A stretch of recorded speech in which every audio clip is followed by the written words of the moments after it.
So let's take a look at the solution overall. So this is our topology slide. So this is sort of how we do the integration, right? Echoworx is following a pretty standard industry functionality here where we're doing integration through TLS or at the boundary, right? So that means all messages leaving the organization are going to be encrypted as it leaves.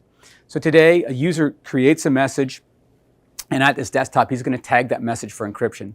And so there's two fundamental ways that may occur. He may tag that message with a subject tag or a plugin. Alternately, you may be operating a DLP policy or a PII policy that's going to auto-tag that message as it's leaving the organization. But the key thing here is that inflection point, the point of routing to Echoworx, is really happening at the boundary. And so one of the big advantages of that is that there's no real requirement for software at the endpoint. But as that message leaves, essentially what we see here is the message leaves up from the user's inbox. As it gets to the boundary, to the edge, so your SEG gateway or some DLP engine is going to see that message has been tagged or sees that it's required to be encrypted. Echoworx will, or that SEG gateway will then route that message over a secure connection, TLS, so now we're encrypting that connection there. And at the point of reception at Echoworx, we then now will apply our own policy engine.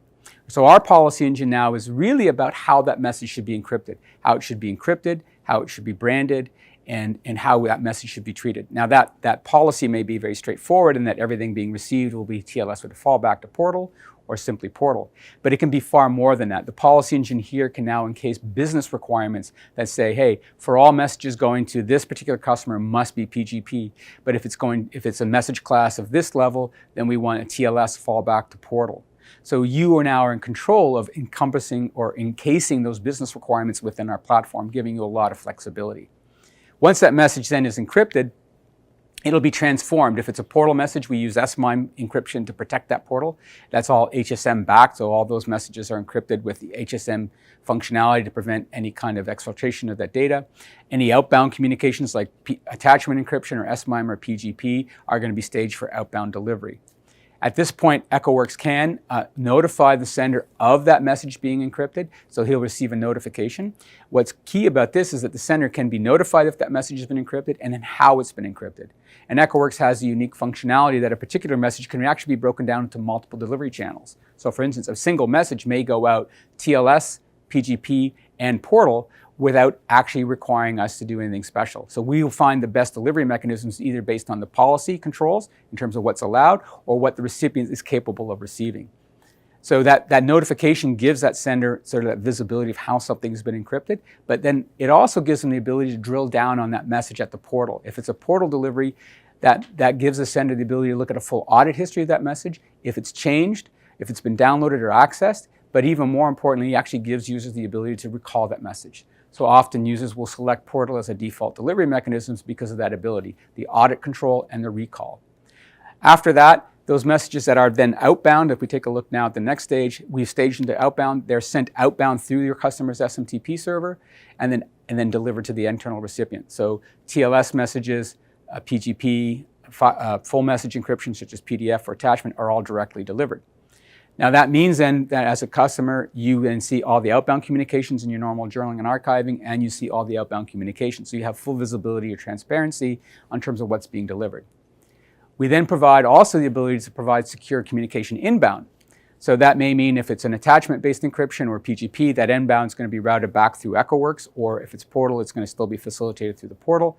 And what happens is Echoworx will secure that communication to the edge. We use TLS to deliver it to the organization, and then that message arrives in the internal user's inbox in the clear. But that communication channel has been secured over TLS.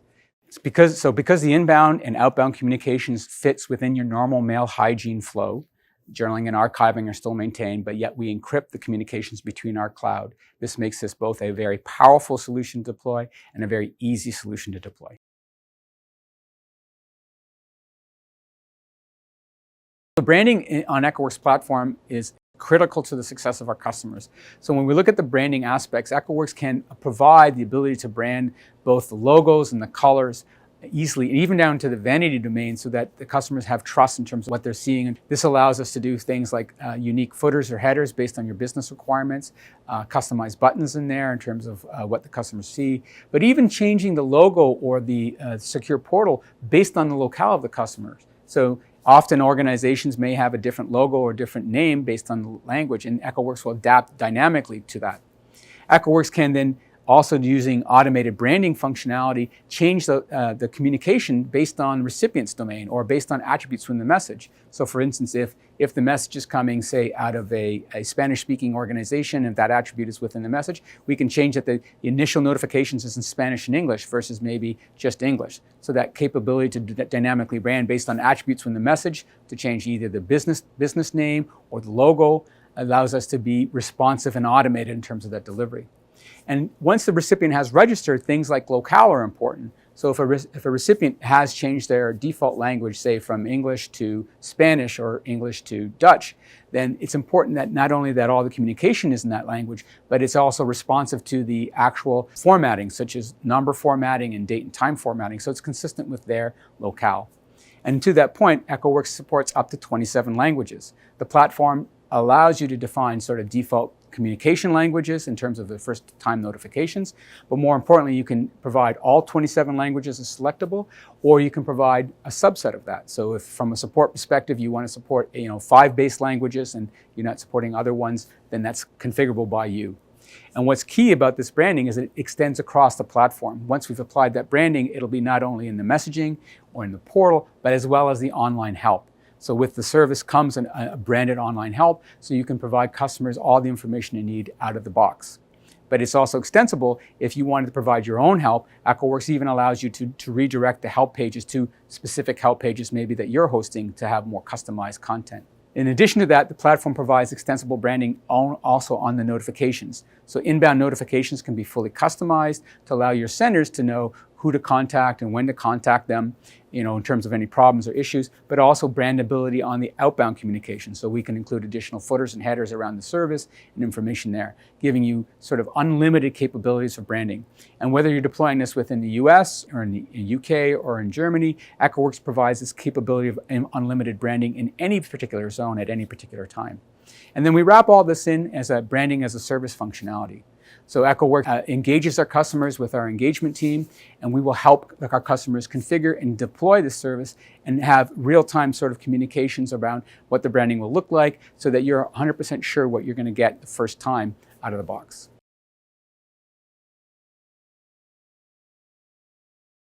Let's take a look at this policy engine, what happens within Echoworx. And so this slide here, we're going to take a look at all the encryption types, all the encryption capabilities in there. And we look at that in sort of 3 fundamental pools, right? We talk about direct. So this is basically like certificate-based encryption, where we're encrypting the content between ourselves and directly to the end recipient, right? And then the second area is what we call push. So this is similar in the sense that we're pushing content to the recipient, but we're not using certificate-based encryption. We're asking the user to register with the service and delivering it. And then the third area is what we call pull or portal. This is where we're bringing the user back into the portal.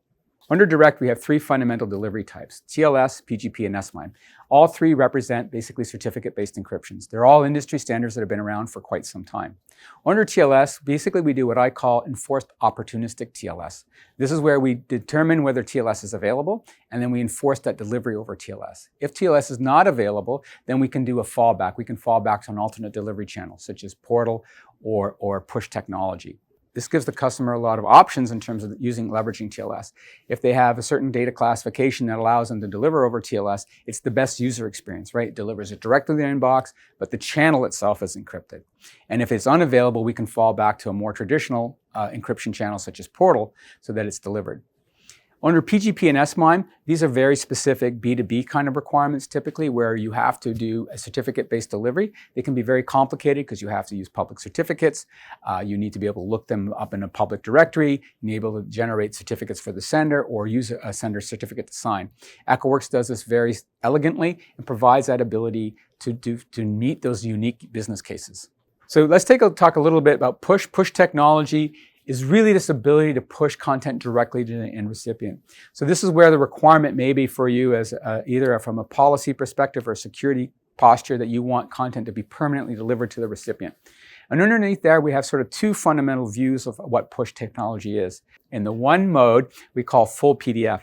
And really what this means is that we're encrypting the body of the message, we're rendering the body of the original email into a PDF, and then encrypting each of the attachments in place. And what that means is both the body of the message is protected and each attachment is encrypted as it's delivered to the recipient.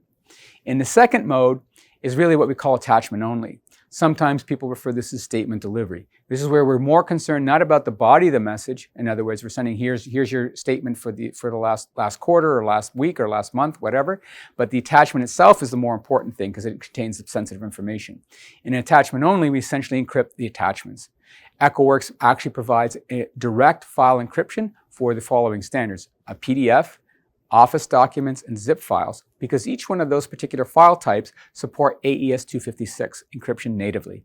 And what's key about that, that means that the recipient, if they receive those messages or those attachments in those native encrypted formats, they don't require any special software to download. Any PDF viewer will display a PDF that's encrypted that way. Any Office application will display that, no problem. And any zip client will display that natively. So that means that this push technology doesn't require any specific software and will work on mobile as well as desktop. PUL is a more ubiquitous or consistent way that any encryption platform will probably offer as a delivery. It's sort of the thing that will always work for every recipient, right? Everybody knows how to access a portal. Everybody knows how to log in. But Echoworx does this in a very special way. We sort of have two fundamental ways of looking at portal. We have what's called a portal user and a portal message level. So under portal user, we're authenticating the user to the portal. That means once we've authenticated the individual to the portal, they have what's considered an inbox, and in that inbox, they can reply to multiple messages and deliver it. So it's a more traditional sort of web inbox functionality. On a per message basis, we change the security posture from a user authentication to a user message authentication, more like a challenge response. So for the user to access that message, they need to be able to authenticate to that specific message. They're going to read the message in the portal, but they're only going to be able to read that particular message. They're not having an inbox concept. We have different type of authentication options for user authentication, and we have actually 4 kinds of authentications for a per message level. And this gives you that diversity now to use portal in different ways. Again, if we stitch back the concept of Echoworx encryption policy engine, that encryption policy engine then can layer in which delivery mechanism is appropriate based on the security posture of that particular message.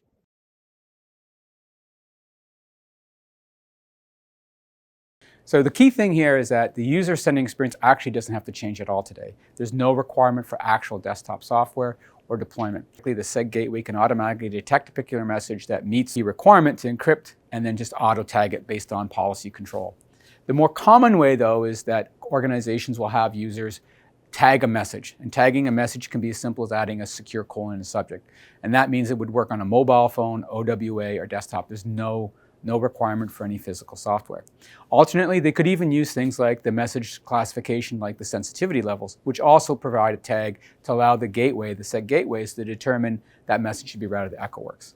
So that's one way without actually requiring any actual desktop software. A second way is that there is optional plugins that Echoworx do provide. The optional plugin works both with Outlook, Web Access. We also have a Gmail add-on that is also available that allows the sender more easily, with the click of a button, to simply apply a tag to that message. That tag may embed itself in the header or may embed itself within the message, but essentially it's the same functionality. It allows the SEG gateway to tag and route that message. However, the plugin does provide some additional functionality that user tagging in the subject line does not provide. For instance, one of the things it can do is the plugin is extensible. It allows the organization to provide different tags, and these tags may trigger things like alternate delivery, like I want this message to go TLS fallback portal, or maybe I want this message only to go portal. The plugin can also do things like vary the expiry period. So typically portal messages can expire between 30 and 90 days. On a per message basis, I may have an immediacy for this message to be delivered, and the plugin can allow you to say this message expires in 5 days. So those are kind of key functionalities. Plugin tagging could also help trigger different branding. Another option the plugin can provide to the sender is it can actually allow them to do what we call sender set password. And what we mean by this, it allows the sender to set a password at the time of sending that allows the user to be challenged to respond to that message. So it changes the security posture of the message. And as well as this plugin will now actually have the ability to embed or provide the mobility number of that recipient, allowing you to authenticate that user through as an SMS verification. A couple other things we want to kind of highlight. One is that when a message is encrypted, a notification can be sent back by the system to notify the sender of how that message was sent. Very useful from an end user perspective. It's confirmation of the message encryption, but it adds additional functionality, particularly when we start talking about portal. Under a portal delivery, they're actually also provided a link to look at the status of the audit of that message in the portal, or an audit history in the portal. This gives them visibility to the message activity, when it's been read. Again, we can have read receipts or non-read receipts being issued back. But if I've sent that message in error, or if I need to recall that message, it allows the user, gives them the power to recall that particular message.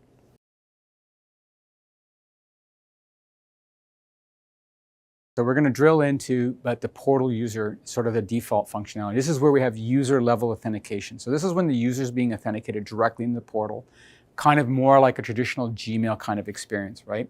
So at its basic level, user authentication is just simply a user logging in with a user ID and password.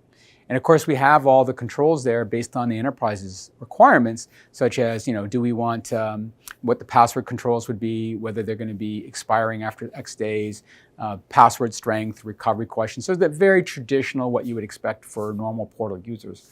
But where Echoworx sort of accelerates in this area is the different functionalities we can apply for authentication, right? So we want to create the ability for the enterprise to determine how frictionless or how usable that user experience is. And when we take a look at the user authentications below that, for portal-based or user portal-based authentication, 4 sort of options in here. In the first and foremost, we use something called OAuth, or what I might refer to as social connectors. And I'm sure most customers have seen this, right? If you're logging into, say, your Spotify account, you can authenticate in with your Gmail account or your Facebook account. And Echoworx supports that. So what that helps you do is it helps you provide a more frictionless or seamless authentication model. So users do not need to actually even create an account. If you enable the social connectors, they can log in with their existing Gmail account or Hotmail or O365. We support Facebook and as well as LinkedIn authentication. And that means if they already have an account there, we verify that they have that access by passing a token back and forth on their behalf, and then they authenticate in. That means now the user doesn't have to create a separate account and log in. So that provides a very useful authentication option. And the organization can determine which social connectors are available to them. For instance, they can turn off the Facebook but only allow Microsoft O365 as an authentication option.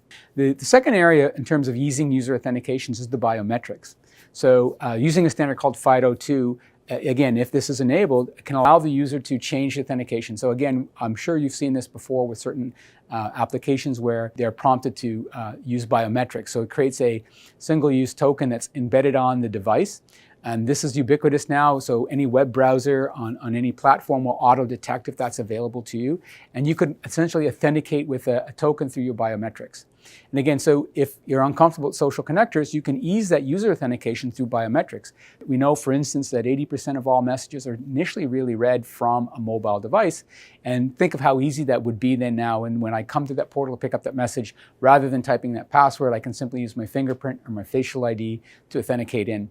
And basically, it's like a user login, but it's just seamless, right? They come straight into the message with a fingerprint, creating a better user experience from there. Again, both those options exist, and they can be both enabled or disabled according to your security posture. In the other mode of authentication, we do have also 2FA. So today that allows the user now to elevate his security. So as security is becoming more important, we now know that any web login functionality is a primary requirement. Allowing the user to elevate to 2FA is a key factor, right? So we want that user to secure that portal. Enabled as an option where the recipient determines that they want that security and they want to turn that on, but maybe, I'm scared of that, or the user is less technical, they can not enable that functionality. As well as the organization can even determine that's forced on. So if an organization deems that that security posture is necessary to secure that portal, they can force all users to have 2FA in. So that's a key factor here. So you can make it optional, you can make it forced, you can disable it, which is SSO. Essentially where we're taking that authentication option and we're pushing that out into a third-party app. So typically this would be the customer's actual web portal today. So the customer is already logging in, they already have an identity, they don't need to register, you certainly know who they are. And with a little bit of web services implementation within your portal, users can essentially click a button which will essentially use a REST API to auto-log that user in our portal. So removing the entire need for them to even create an account and basically streamlining their authentication through your portal and then auto-logging them in. So that diversity of those 4 authentication models gives you that strength to find the right solution. So let's take a look now at the alternate mode of portal delivery. Under portal delivery, we just talked about user authentication model. Let's talk about per message level authentication. And what per message level authentication is really about is where we change the posture from a user to mailbox authentication to a user per message authentication. And so that means now it's more like a challenge response where the user has to respond to a specific challenge around that particular message. So here we have sort of 3/4 modes of authentication. Certainly the first one is what we call sender set. So this means at the point of sending or at that message has a per message challenge response, right? And that message, that challenge response is set by the sender at the time of sending. Now that may be an individual using the plugin, setting a particular password, maybe an application that's generating an output and adds that particular challenge response question into there. And what that means is they have a very similar user experience in the sense that it's all branded, the same URLs are there, but rather than being authenticating the user, they need to respond to the challenge around that question, such as what's the last 6 digits of your account number, or what's the response to this particular question. An alternate version of that is what we call out-of-band verification. So very much similar, you're being challenged to answer the question, but in the verification, what happens is that the system or the application generates a random password for that message. That password is shared with the sender. The sender then communicates that out of band. Now they may choose to send that message in an email, or they may ask the recipient to call them to get that particular code. But again, it heightens the security. So as we increase the security posture, the usability kind of changes, right? So we see under portal authentications, like a social connector, we see the very usable functionality there. Portal message challenge with a out of band, we see the usability level kind of becoming a little less usable, but more secure, right? Because now we need that out of band verification. And then the other mode we have is also what we call a no auth or direct open. So in this case here, if the user has a link, they can directly open up the message. And really what that's more about is often it's used more about inbound communication, right? So in this situation, I have a requirement, for instance, to send a message to an external customer and I need them to send me secure information, such as a bank loan or a credit card application. Rather than asking that user to go through a complicated process of registering and creating an account just to send me back that information, I could elect to send them what we call a direct open or no auth message. And what that does, it creates an experience where the user receives a time-based message where they can click that link, directly opens up a secure communication over HTTPS, allows them to upload a document, maybe driver's license information or mortgage information, and then send that back securely over a TLS connection securely without asking them to actually create an account. So it's a very easy way to create inbound communication in a secure fashion with a low level of ask on the recipient. Again, embracing the usability but still providing security. And finally, we brought on board what we call SMS verification. So this is where we can create secure communications without the need for the recipient actually to create an account. So when a message is delivered to the portal in this fashion, this per message or portal level message challenge response, if the sender of that message, if the application or the sender includes the mobility number of the recipient, what we do then is that we don't even ask them to create an account. We send them the link, that link is clicked, then the user is challenged to verify himself through the mobile number associated with that particular message. So now we verify that user in an out of band or in a two-factor way by asking them to respond with the verification code confirmed to them over an SMS link. So it's a very simple way to basically send secure messages and verify that recipient without asking them to create an account.